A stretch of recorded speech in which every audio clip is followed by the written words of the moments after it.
Siku hizi watu hawafanyi matambiko kwa sababu wamesoma. Siku hizi watu hawaamini kwenye kwenda kupiga ramli au kwenda makaburini kuomba wazee wawasaidie.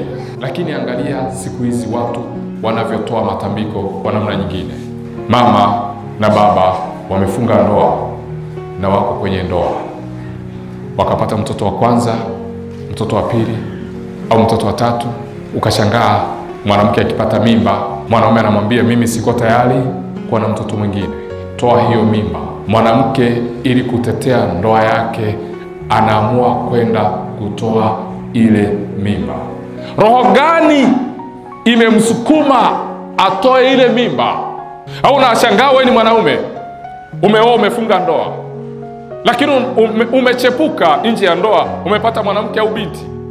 Huyo binti amepata ujauzito. Kwa sababu wewe hautaki kuwa na watoto wa matabaka, unamwambia yule binti au yule mwanamke aliyepata ile mimba, unamwambia kwa sasa siko tayari kuwa na mtoto wa nje, nakupa hela ukatoe hiyo mimba. Kwa hiyo tayari umetambika bila wewe kujua shetani alichokuwa anataka, au ile madhabahu ilikuwa inataka damu, na umetoa damu.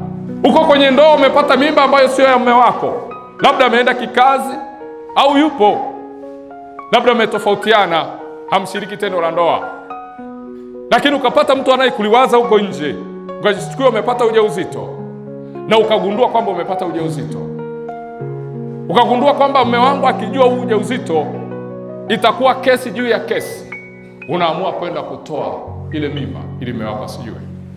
Roho gani imekusukuma kutoa hiyo mimba?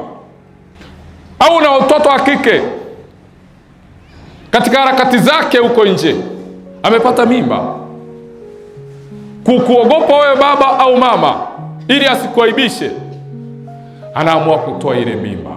Una mtoto wako wa kiume amempa binti ujauzito huko, lakini amemwambia kwa sasa siko tayari kuitwa baba, anatafuta pesa.